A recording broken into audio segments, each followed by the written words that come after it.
नमस्कार, मैं हूं डॉक्टर विनय कुमार। रसायन वाटिका चैनल में आपका स्वागत है। पिछले लेक्चर्स में हमने देखे थे टाइप्स ऑफ क्रिस्टलाइन सॉलिड, क्रिस्टलीय ठोस का प्रकार। तो देखते हैं क्रिस्टलीय ठोस। हमने सॉलिड को दो भाग में बांटे थे। पहला क्रिस्टलाइन सॉलिड और सेकेंड हमने बांटे थे एमॉर्फस सॉलिड। और क्रिस्टलाइन सॉलिड्स को हमने चार भाग में बांटे थे। आयनिक, कोवैलेंट, मेटालिक, मॉलिक्यूलर। तो हम यहाँ पर देखते हैं कि सॉलिड हमने चैप्टर स्टार्ट किए थे। सॉलिड में बताए थे कि क्रिस्टलाइन सॉलिड किसे कहते हैं, एमॉर्फस सॉलिड किसे कहते हैं। तो हमें क्रिस्टलाइन सॉलिड बताए थे कि वैसा ठोस पदार्थ जिनमें अवयवीकरण नियमित रूप से व्यवस्थित होते हैं, क्रिस्टलीय ठोस कहलाते हैं। दूसरा हमारा अक्रिस्टलीय ठोस है कि वैसा ठोस पदार्थ जिनमें अवयवीकरण नियमित रूप से व्यवस्थित नहीं होते हैं, उसे अक्रिस्टलीय ठोस कहते हैं। फिर हमने प्राकृतिक और बंधन के आधार पर इसको हमने चार भाग में बांटे हैं, आयनिक, कोवैलेंट, मेटालिक और मॉलिक्यूलर। तो हमने यहाँ पर ध्यान देंगे आयनिक के बारे में कि वैसा क्रिस्टलीय ठोस पदार्थ जिनमें अवयवी कण जो होते हैं आयनिक बॉन्ड के द्वारा जुड़े होते हैं, आयनिक क्रिस्टलीय ठोस कहलाते हैं। दूसरा हमारा कोवैलेंट है कि वैसा क्रिस्टलीय ठोस पदार्थ जिनमें अवयवी कण सहसंयोजक बंधन के द्वारा जुड़े होते हैं, सहसंयोजक क्रिस्टलीय ठोस कहलाते हैं। नेक्स्ट हमारा मेटालिक है, तो वैसा क्रिस्टलीय ठोस पदार्थ जिनमें अवयवी कण धात्विक बंधन के द्वारा जुड़े होते हैं, धात्विक क्रिस्टलीय ठोस कहलाते हैं। और नेक्स्ट हमारा है मॉलिक्यूलर, तो वैसा क्रिस्टलीय ठोस पदार्थ जिनमें अवयवी कण आणविक बंधन के द्वारा जुड़े होते हैं, आणविक क्रिस्टलीय ठोस कहलाते हैं। इसको हमने तीन भाग में बांटे थे। फर्स्ट हमारा था पोलर, दूसरा सेकंड था नॉन पोलर और थर्ड हमारा था हाइड्रोजन बॉन्डेड। तो ये हमने इसको मॉलिक्यूलर को तीन भाग बांटे थे और वहाँ भी हमने डिफिनीशन याद रखने का तरीका बताए थे कि जो जैसा है उसी बंधन के द्वारा जुड़ा होगा। पोलर है तो कह सकते हैं वैसा क्रिस्टलीय ठोस पदार्थ जिनमें अवयवी कण अध्रुवीय बंधन के द्वारा जुड़े होते हैं, ध्रुवीय आणविक क्रिस्टलीय ठोस कहलाते हैं। दूसरा अध्रुवीय है तो अध्रुवीय बंधन के द्वारा होगा, और हाइड्रोजन होगा तो हाइड्रोजन बंधन के द्वारा होगा। यहाँ तक हमने पिछले क्लास में लेक्चर में शुरू किए थे। अब हम आप सबको इसी में बताए थे, एक ट्रिक बताए थे कि एक क्वेश्चन पूछता है बार बार बिहार बोर्ड कि कौन सा हाइड्रोजन बंधन नहीं बनाती है, और आपको वहाँ ऑप्शन दे देगा HCl, सेकेंड में आपको दे देगा HF, थर्ड में आपको दे देगा NH3 और फोर्थ में आपको दे देगा H2O, और पूछेगा कि इनमें से कौन हाइड्रोजन बंधन नहीं बनाती है। तो आप सबको आंसर क्या मानना है? HCl। किस आधार पे HCl मानेंगे? तो हमने बताए थे एक ट्रिक याद रखना है, फोन, FON, फोन। फोन केवल हाइड्रोजन बंधन बनाता है, इसके अलावा कोई हाइड्रोजन बंधन नहीं बनाता है। तो यहाँ देख रहे हैं कि क्या हाइड्रोजन तो है, लेकिन यहाँ पर क्या है, इसके साथ Cl जुड़ा हुआ है, इसमें से कोई नहीं है, मतलब ये हाइड्रोजन बंधन नहीं बनाएगा। क्यों नहीं बनाएगा, इसके पीछे रीजन जान लीजिए कि ये तीन एलिमेंट्स जो होते हैं वो उच्च विद्युत ऋणात्मक वाले होते हैं, जिसके कारण ये हाइड्रोजन बंधन बनाते हैं। बाकी एलिमेंट्स हमारे हाइड्रोजन बंधन नहीं बनाते हैं। आज आप सबको एक टॉपिक्स बताने जा रहा हूँ जो कि खास तौर पर बोर्ड्स एग्जाम में आपके लिए बहुत ही इम्पोर्टेंट्स है, और वो हमारा कह सकते हैं VVI क्वेश्चन कह सकते हैं, और वो हमारा है क्रिस्टल लैटिस, या इसका दूसरा नाम से कह सकते हैं स्पेस लैटिस। क्रिस्टलीय जालक, क्रिस्टलीय जालक या आकाशीय जालक, है ना। इसको हम सब क्या कह सकते हैं? क्रिस्टल लैटिस, क्रिस्टलीय जालक या आकाशीय जालक। अब इस चीज को समझेंगे कि ये हमारा आकाशीय जालक क्या होता है या क्रिस्टलीय जालक क्या होता है। तो सबसे पहले हम देख रहे हैं कि हमारा जो ठोस पदार्थ होता है वो कॉन्स्टिट्यूएंट पार्टिकल्स से बना होता है, और ये कॉन्स्टिट्यूएंट पार्टिकल्स जो है वो क्या होते हैं, एक नियमित क्रम में व्यवस्थित होते हैं। तो आइए कॉन्स्टिट्यूएंट पार्टिकल्स, ये हमारा कॉन्स्टिट्यूएंट पार्टिकल्स है जो एक डिफिनिट अरेंजमेंट है, इसका एक रेगुलर अरेंजमेंट है। चलिए, तो एक हमारा क्या है, कॉन्स्टिट्यूएंट पार्टिकल्स है, और एक इसका नियमित अरेंजमेंट है, इसी को हम सब क्या कहते हैं, क्रिस्टलीय जालक या आकाशीय जालक। यहाँ पर हम देखते हैं कि ये जो हमारा पॉइंट है इसको हम सब कहते हैं लैटिस पॉइंट। इसको क्या कहते हैं, लैटिस पॉइंट। और ये लैटिस पॉइंट फिर याद रखिएगा या तो एटम्स हो सकता है, आयंस हो सकता है, या मॉलिक्यूल्स हो सकता है। यानी कि लैटिस पॉइंट्स में ये इसको हम सब कॉन्स्टिट्यूएंट पार्टिकल्स कह सकते हैं, या तो हमारा एटम्स होगा, आयंस होगा, या मॉलिक्यूल्स होगा। तो सबसे पहले हमें ध्यान रखना है कि हमें आकाशीय जालक कहते किसको हैं, जरा उस पर हम ध्यान देते हैं। आइए लिखते हैं स्पेस लैटिस। स्पेस लैटिस जिसको हम सब कहते हैं आकाशीय जालक।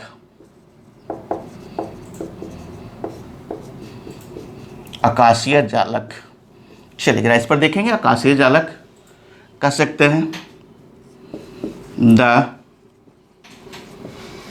Regular 3 dimensional arrangement of constituent particles in space is known as space lattice. कह सकते इसको हिंदी में लिख सकते हैं कि किसी क्रिस्टलीय ठोस पदार्थ में अवयवी कण नियमित रूप से त्रिविमीय रूप से व्यवस्थित होते हैं, उसे हम सब क्या कहते हैं, आकाशीय जालक कहते हैं। तो यहाँ पर देखेंगे the regular 3 dimensional arrangement of constituent particles in space is known as, हमारा क्या होगा, स्पेस लैटिस, आकाशीय जालक। तो यहाँ पर हमारा देखते हैं एक टर्म आता है लैटिस पॉइंट्स। तो देखते हैं वो लैटिस पॉइंट पहले हिंदी में अगर लिखना है तो आप सब लिख सकते हैं। चलिए आकाशीय जालक,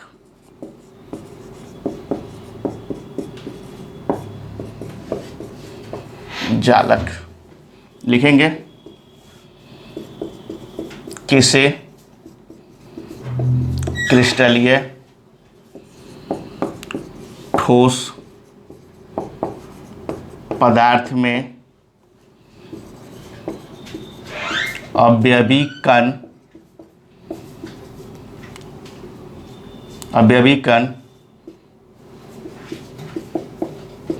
त्रिविमीय रूप से नियमित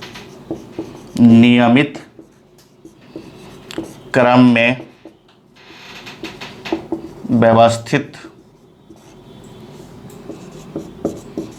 होते हैं, उसे आकाशीय जालक कहते हैं।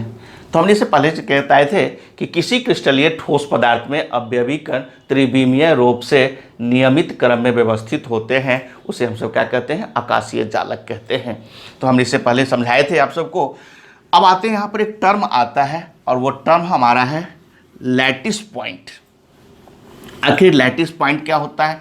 तो अभी हमने चर्चा किए थे कि ये जो हमारा कॉन्स्टिट्यूएंट पार्टिकल्स है वो एक नियमित क्रम में क्या होते हैं, व्यवस्थित होते हैं। और जब ये नियमित क्रम में व्यवस्थित होते हैं तो ये एक दूसरे के सापेक्ष स्थित होती है, जो एक बिंदु को प्रदर्शित करती है, जिसे हम सब क्या कहते हैं, लैटिस पॉइंट कहते हैं। क्या कहते हैं इसको? लैटिस पॉइंट कहते हैं। तो ये हमारा लैटिस पॉइंट है। और ये जो हमारा कॉन्स्टिट्यूएंट पार्टिकल्स है, ये कॉन्स्टिट्यूएंट पार्टिकल्स या तो एटम्स होगा, मॉलिक्यूल्स होगा, या आयन हो सकता है, जो हमारा क्या होता है, एक नियमित क्रम में व्यवस्थित होते हैं। तो ये हमारा था आकाशीय जालक।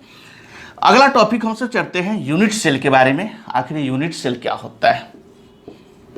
यूनिट सेल ये हमारे लिए बहुत ही इंपॉर्टेंट टॉपिक है कि यूनिट सेल क्या होता है। तो हम लिख सकते हैं the smallest repeating unit, the smallest repeating unit of a crystalline solid is known as unit cell. The smallest repeating unit of a crystalline solid is known as क्या हो जाएगा, यूनिट सेल। यानी हमारा किसी क्रिस्टलीय ठोस पदार्थ का एक छोटा सा इकाई जो होता है वो हमारा क्या कहलाता है, यूनिट सेल कहलाता है। जैसे कि हम देखते हैं कि यूनिट सेल हमारा देखते हैं, ये हमारा एक क्यूब मानते हैं। यूनिट सेल को हम क्या मानते हैं, एक क्यूब के रूप में लेते हैं। चलिए हमने क्यूब के रूप में ले लिए और यहाँ पर देखते हैं कि यह हमारा कॉन्स्टिट्यूएंट पार्ट किस अरेंजमेंट है, ये हमारा कॉन्स्टिट्यूएंट पार्ट किस अरेंजमेंट है। अब यहाँ पर देखते हैं कि ये हमारा एक्सिस हो गया, ये हमारा कोन हो गया। अब यहाँ पर हम इसको क्या किए थे कि इसको हमने क्या किए थे, यूनिट सेल को फिर हम बांटते हैं और यूनिट सेल को हम सब क्या करेंगे, दो भाग में बांटेंगे। सबसे पहले ये जान लेंगे कि किसी क्रिस्टलीय ठोस पदार्थ की सबसे छोटी इकाई को हम सब क्या कहते हैं, यूनिट सेल कहते हैं, एकक कोशिका कहते हैं। और जिसके पुनरावृत्ति से क्या होता है, संपूर्ण क्रिस्टल का निर्माण होता है, उसी को हम सब क्या कहते हैं, यूनिट सेल कहते हैं।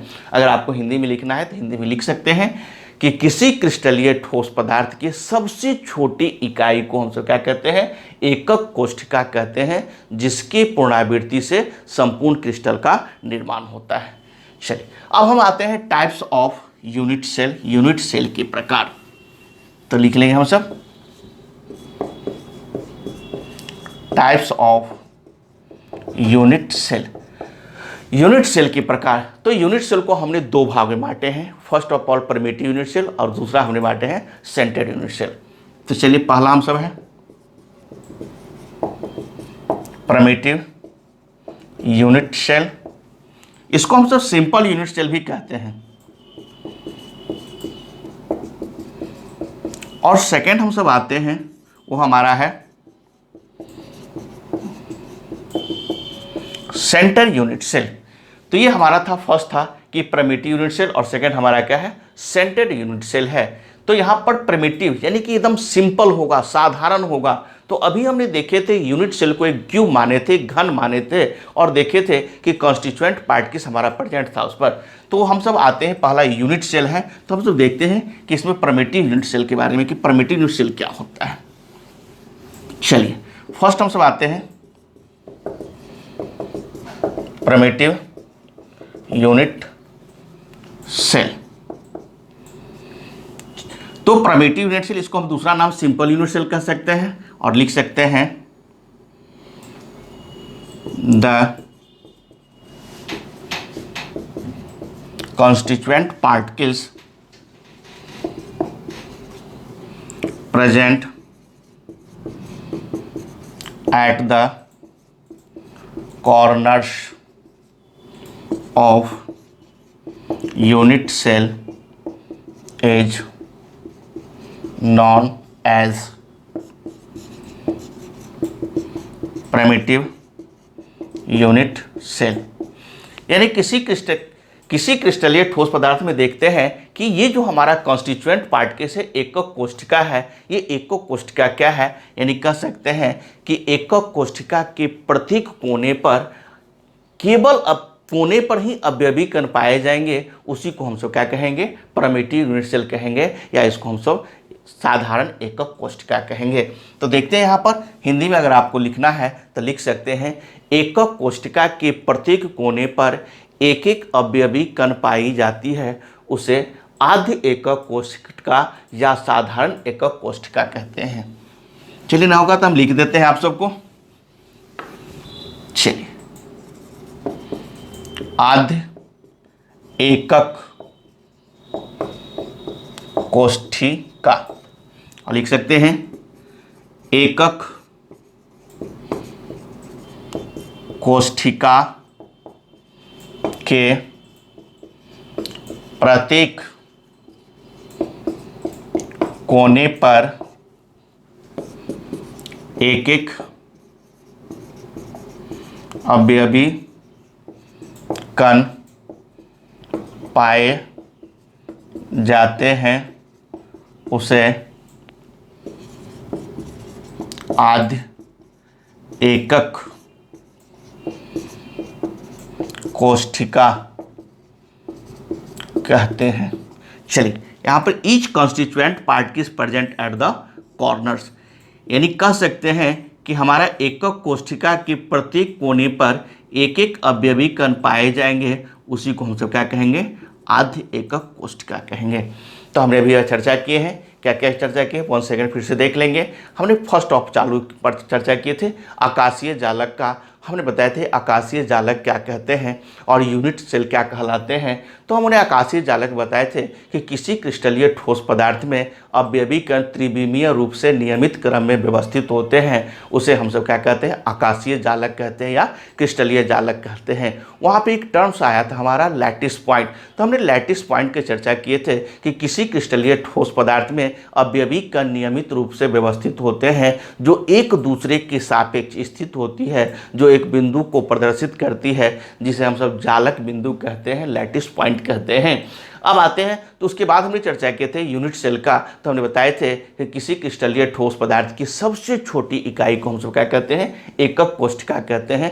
एकक कोशिका को हमने दो भाग बांटे हैं, एक हमने परमिटिव यूनिट सेल बांटे हैं, दूसरा हमने सेंट्रोइड यूनिट सेल बांटे हैं। तो परमिटिव यूनिट सेल के बारे में बताए थे कि एकक कोशिका के प्रत्येक कोने पर एक एक अवयवी कण पाई जाती है, उसे हम सब क्या कहते हैं, आद्य एकक कोशिका कहते हैं। अगले लेक्चर में हम सब आद्य एकक कोशिका यानी इसका दूसरा पॉइंट के बारे में हम सब चर्चा करेंगे। नमस्कार, थैंक यू।